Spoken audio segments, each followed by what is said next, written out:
ini semata-mata adalah kita merawat dan melestarikan ajaran-ajaran Ahlussunnah wal Jamaah. Kelompok muda Ansor, Jalur Ansor ini punya tanggung jawab dan punya kewajiban untuk melestarikannya dan merawatnya. Jadi sempat disinggung, apa sih Jalur Ansor? Apa sih majelis zikir dan sholawat? Dan siapa sih gerakan pemuda Ansor?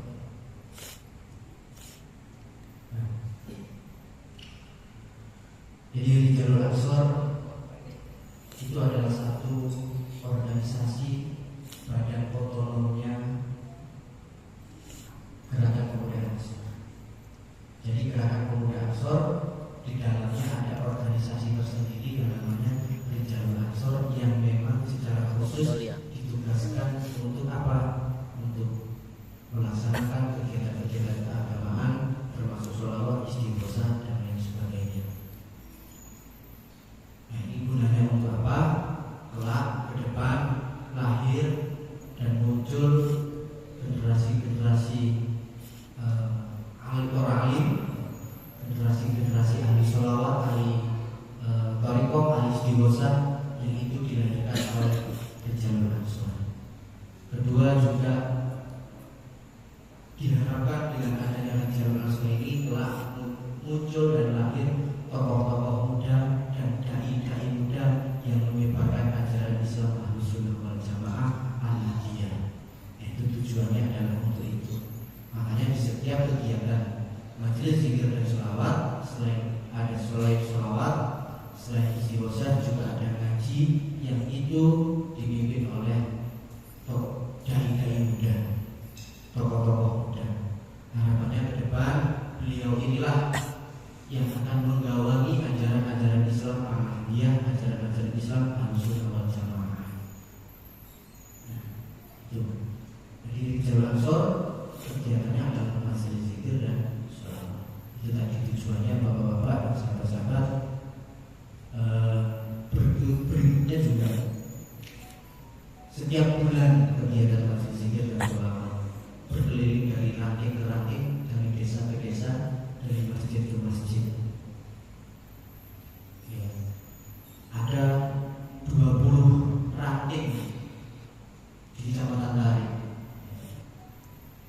Jadi paling tidak butuh waktu 1,5 tahun untuk berkeliling dari masjid ke masjid se-Kecamatan Tari. Waktu yang cukup panjang untuk menyebarkan ajaran Islam Ahlussunnah wal Jamaah. Nah, ini semoga sahabat-sahabat diberikan kekuatan, diberikan keistimewaangan untuk menyebarluaskan ajaran Islam Ahlussunnah wal Jamaah. Amin. Tapi saya kemarin kaget 3 hari sebelum acara ini dikasih tahu sama ketuanya, besok acaranya di Merkosari kedua. Wah, ini surprise apa lagi ini? Saya selalu dikasih surprise sama ketua di Jalur Ansor ini. Selalu surprise gitu. Jadi luar biasa. Saya sangat mengapresiasi sekali sahabat ketua Jalur Ansor. Intinya mensosialisasikan, menyampaikan, mendakwahkan sholawat istighosah dari masjid satu ke masjid yang lainnya. Namun yang menjadi misteri bagi saya, ini kenapa selama satu periode ini yang hampir 1-2 tahun belum pernah di Jalur Ansor itu dilaksanakan di desa Ngawirowo, di mana itu desa asalnya ketua di Jalur Ansor Jakarta. Ini jadi misteri. Semoga bulan depan dilaksanakan di Ngawirowo. Ya, saya menjadi masih bertanya-tanya, selalu terngiang-ngiang dan termimpi-mimpikan. Apa oleh Jalur Ansor itu apa oleh Ngawirowo? Jangan-jangan ini kalau ditanya siapa ketua Ansornya, Bulati. Siapa ketua Ansornya? Sahabat Bulati. Siapa sekretaris Ansornya? Sahabat Bulati. Sekretariatnya Ansor gak tahu lagi di tas aja Bulati. Khawatirnya seperti itu. Semoga saja tidak, semoga gerakan pemuda Ansor di seluruh kecamatan lain ini kebiar dan semarak ya, dan tetap melanjutkan ajaran-ajaran Rasulullah wal Jamaah. Nah, sahabat-sahabat dan bapak yang kami hormati, sekarang sedang ramai juga ya yang hari ini sedang ramai di media maupun media sosial tentang surat edaran Kementerian Agama yang mengatur tentang pengeras suara. Tapi banyak orang di media maupun di media sosial salah paham dan salah menanggapinya. Sebenarnya yang diatur bukan soal azan. Azan dari dulu ya Allahu Akbar ya, sampai terakhir tidak diatur, bukan dilarang. Yang diatur adalah bagaimana penggunaan pengeras suaranya. Tapi di media banyak menghujat Gus Yakut, Menteri Agama sekaligus Ketua Pimpinan Pusat, Ketua Umum Pimpinan Pusat Gerakan Pemuda Ansor. Jadi ada yang menyalahpahami tentang surat edaran itu, bukan azannya yang dilarang atau diatur, tapi bagaimana penggunaan pengeras suara. Itu surat edaran nomor 5 tahun 2022. Nah, kita sebagai pemuda Gerakan Ansor, kita sebagai warga Nahdien, patutlah kiranya kita juga taat kepada Allah, taat kepada Rasul, dan juga taat kepada pemimpin kita. Hari ini pemimpin kita telah banyak berperan, telah banyak berkontribusi terhadap perkembangan dan kemajuan agama Islam di Indonesia, yang terutama keberpihakan kepada Nahdlatul Ulama. Kemarin setelah pengukuhan pengurus besar Nahdlatul Ulama di Balikpapan, kemudian dilanjutkan dengan harlah yang terakhir puncaknya di Bangkalan, puncak harlah Nahdlatul Ulama yang ke beberapa sahabat? 99. Tahun depan NU sudah memasuki 1 abad.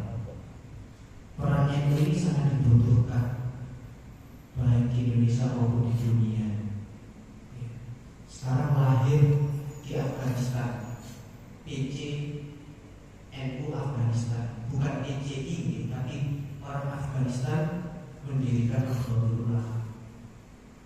Bukan orang Indonesia yang ada di Afghanistan kemudian mendirikan Nahdlatul Ulama, bukan, tapi mendirikan Nahdlatul Ulama yang itu adalah orang-orang Afghanistan. Mereka ingin belajar, ya, mereka ingin menyontoh ajaran-ajaran Islam Ahlus Sunnah wal Jamaah, Islam yang ramah, Islam yang menghargai kebudayaan, Islam yang menghargai keragaman bahasa, keragaman agama, sehingga tidak pernah di Indonesia itu terjadi konflik. Tapi melihat Afghanistan sampai sekarang selalu perang, setiap hari ada bom meledak, ada bom bunuh diri meledak. Karena apa? Ada konflik, ada perang antar suku, ada perang antar agama, ada perang antar bangsa. Itu karena juga dilandaskan oleh keagamaan yang keras dan juga ada perseteruan dan perbedaan antar agama. Nah, harapannya dengan lahirnya NU di Afghanistan itu bisa mendamaikan dan memberikan resolusi terhadap konflik yang terjadi selama beberapa tahun. Hampir 15 tahun Afghanistan perang dan konflik. Ya, kemudian ulama-ulama Afghanistan datang ke PBNU untuk apa sih asuransi itu, apa sih anarkiyah itu, ya. Nah, contoh kemudian dipraktekkan di Afghanistan. Ya, alhamdulillah NU perannya besar. Ya, PBNU menjelang 1 abad ini, semoga NU semakin istiqomah, semakin besar dan mampu memberikan kontribusi yang besar bagi kehidupan berbangsa dan bernegara di Indonesia. Ya. Dan juga kita sebagai pemuda turut serta dan terinspirasi untuk tetap istiqomah menjalankan ajaran-ajaran Ahlus Sunnah wal Jamaah. Ini 1 abad Tadi kan bukan organisasi yang kalau bahasa yang sekarang itu organisasi yang receh ya, bukan organisasi yang ecek-ecek, tapi sudah 100 tahun keberadaannya dan sampai hari ini bisa kita nikmati keberadaannya dan eksistensinya. Nah, tadi kembali kita sebagai warga Nahdien, ketaatan kita kepada Allah, ketaatan kita kepada Rasulullah itu juga harus kita wujudkan dalam ketaatan kita terhadap pemimpin. Ya, akhirnya Muhammad Rasul wa'alin amri. Itu sahabat-sahabat, semoga dan malam hari ini bertepatan dengan malam peringatan Isra Mi'raj. Ya. Ini semoga juga kita terinspirasi dari perjalanan Kanjeng Nabi ya, dari Masjidil Haram ke Masjidil Aqsa sampai Sidratul Muntaha. Ya, Nabi Muhammad sedang sedih, sedang galau karena banyak ditinggal oleh sahabat-sahabatnya, oleh orang-orang yang terkasihi, orang-orang yang dicintai, banyak yang meninggalkan beliau. Tapi sementara pada saat yang sama Nabi Muhammad mendapatkan cobaan yang luar biasa. Penyiksaan terhadap umat Islam oleh kaum Quraisy juga semakin besar, penolakan dakwah Nabi Muhammad juga semakin besar, sehingga pada malam itu Nabi Muhammad galau, sedih. Ya. Dan semoga dengan adanya majelis zikir sholawat dan ijazah ansor yang bertepatan dengan malam Isra Mi'raj ini, kita semua yang hadir di sini diberikan hati yang sumringah, hati yang berkah. Seperti malaikat Jibril menghibur Nabi Muhammad dengan mengajak perjalanan dari Masjidil Haram sampai ke Sidratul Muntaha. Kalau kita cekap motor saking kula mangke dilanjutaken oleh Ustaz Haji di Ustaz dari Majelis Taklim